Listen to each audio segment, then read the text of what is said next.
Hello there, world of tankers, and welcome to the channel. I'm your host, Droodles Blitz, and in today's video, I'll be playing in the Tier 10 Italian auto-reloading tech tree medium tank, the Progetto 65. This is one of my favorite mediums in the game, and it's for the simple reason that it's a reverse auto-reloader.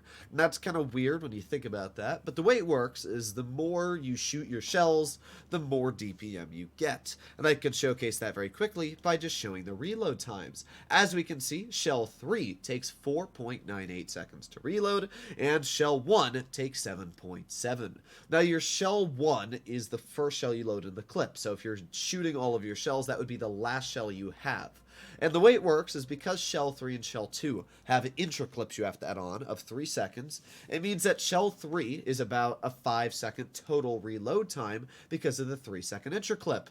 Compare that to the 7.7 seconds for shell 1, and that means you're actually more beneficial dumping 1,050 damage into your opponents and then using this vehicle as a single shot, which you can now realize is what makes the Progetto such a strong vehicle and why I call it a reverse auto reloader, because the rest of auto reloaders like the Minotauro, the Caro 45-ton, and now the Kranvang all lose DPM the more they shoot their shells. This is the only tank, apart from I guess the Emil 2 and probably the Standard B, that still is able to keep this feature. And I really like the feature. I hope that Wargaming doesn't take it away, because it's something that the Progetto has that's unique that not a lot of other vehicles are really able to home in on at this point. But I think the Progetto is great because of that. The vehicle features about 2,800 DPM with its 7.7 second reload, and you can calculate that pretty easily if you were to just pull up a calculator while we're waiting in queue. You just do the 60 seconds divided by a 7.7 second reload, multiply that by the 350 per shot it has, and it's about 2,727 DPM. It's not bad DPM at all. It's actually pretty effective. The other thing about the Progetto that's very, very solid is the upper plate. In the latest update, or when the Progetto got PBR, the upper plate got buffed by 20 millimeters. This was an upper plate that was actually strong enough to auto ricochet tanks like the Object 268 if you were running enhanced armor. It now has the ability to literally not care. It can auto ricochet a lot more than just an Object 268. Now that right there is a great example of being an auto reloader and how having a clip allows you to be incredibly strong. If I was a single shot medium, there's no way I would have gotten that second shell off to the grill. But because I have an auto reloaded gun and capabilities, I was able to take 700 off of that grill 15. Now our T-54 is playing very, very aggressive, and we're going to see if I can possibly... Wow, I'm surprised. Is that grill? Okay, well the grill's just sitting back there. The enemy team is already down an IS-8 as well, which is very interesting to see. Now, when you get over towards the enemy, you're noticing how I did not go into base A, because driving into base A will get me spotted, although it looks like I got spotted anyway by the Waffenträger. But we get one shell into the grill, and even though he high rolls me, it will not matter, because we got our second shell into his tank, and the T-54 finishes him off, which is obviously quite good. Now, we're going to reload our clip once again. This is where you obviously want to be a bit more careful, just to have some time to reload your clip, but once you do that, you should be completely fine. There you go. We got one shell into the Leopard. Although I'm not loving the situation I'm in, I definitely need some help from my team here, but let's see. Let's get a shell into the... Ah, okay. Don't you know the Waffle is just the most accurate tank? I think he's also carrying the big gun, if I'm not mistaken. I might be wrong, but still, I can't believe that guy actually hit that shot. Alright, well let's reload our clip, because this is where, again, being an auto-reloader allows you to be so much more capable than the majority of tanks around you, because at this point, I can miss my shot on the Leopard 10 feet in front of me. Well, that's what I can do as an auto-reloader. Don't you worry at all about me. Alright, well, the Caro's getting behind the Leopard. Hopefully he pins the shell. Let's track him again. There you go. Got the Leopard stuck because of that tracking shell, and because of that, we actually were able to live. As you can see, the Prog is a pretty solid tank. We didn't do anything incredible this game, but we did pretty solid in the situations we were given. I'm kind of hoping we'll be able to get a little bit more damage out, but with the fact that there's 2 bases capped, plus we've got about 8,000 tanks pushing this IS-7, well, you know what, actually we might be able to get a little bit more out. There you go. We were able to connect at least one shell and get a second shell into the IS-7. Alright, well we did 3,400 in the end. Not too bad at all. So, this first battle was a great example example of where having those extra shells allowed me to actually live. I stopped that leopard from being able to drive over the hill and kill me. Unfortunately, as you saw, one of my shells did dip into the ground.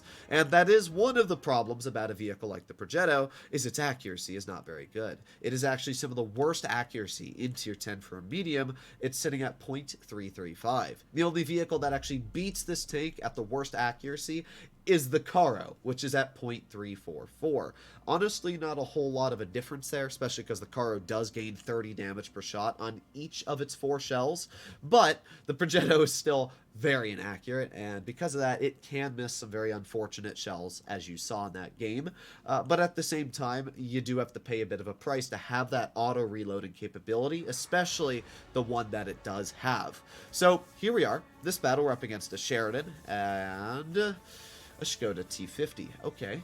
That's all I see for mobility. We have a T54E1, which is actually very, very bad. I don't know why, but just the majority of players that drive the T54E1 do bad.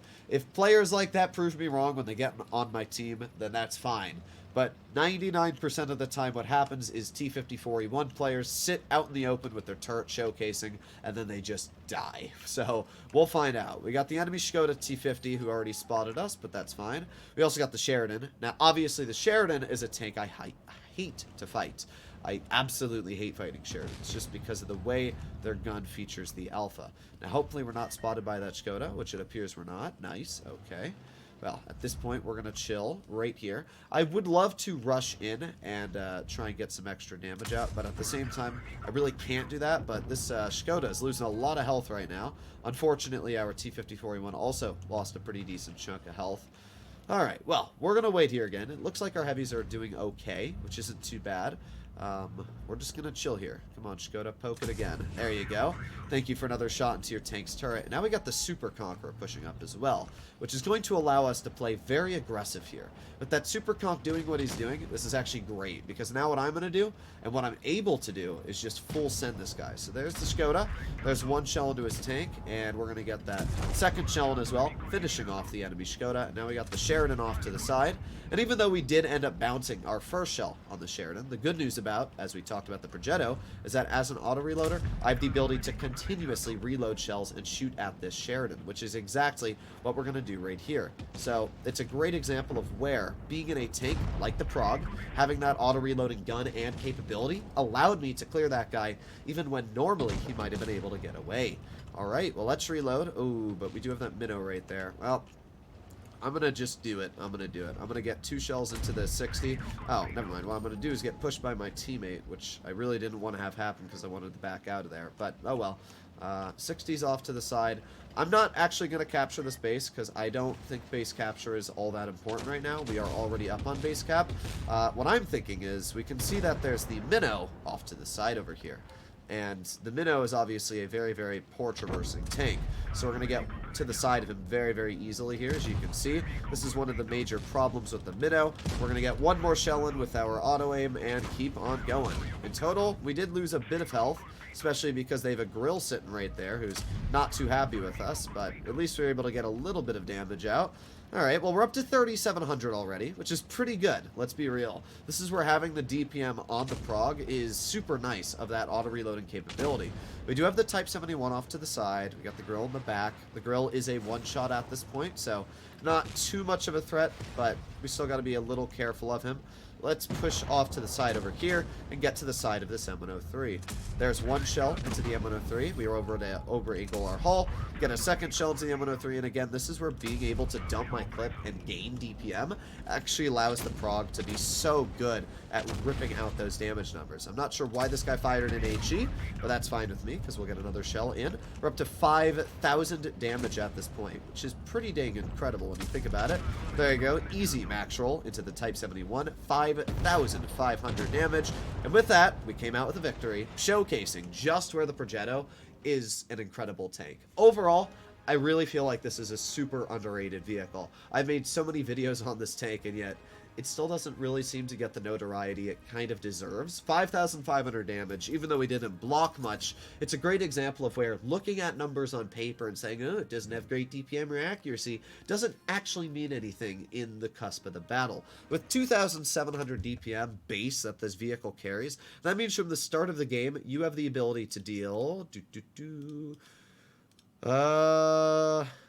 19,000 damage. 2,700 times 7. Now, nobody has ever done 19,000 damage. So it's a good proof on how DPM, sure, is important, but until people start pulling out 19,000 damage, once you reach a certain threshold of DPM, it's not as important as the other attributes a tank has. And for example, the Progetto's clip allows this vehicle to be a lot better off in nasty situations for getting out that last burst of damage that could, in fact, save you, rather than another type of tank like the Leopard, for example.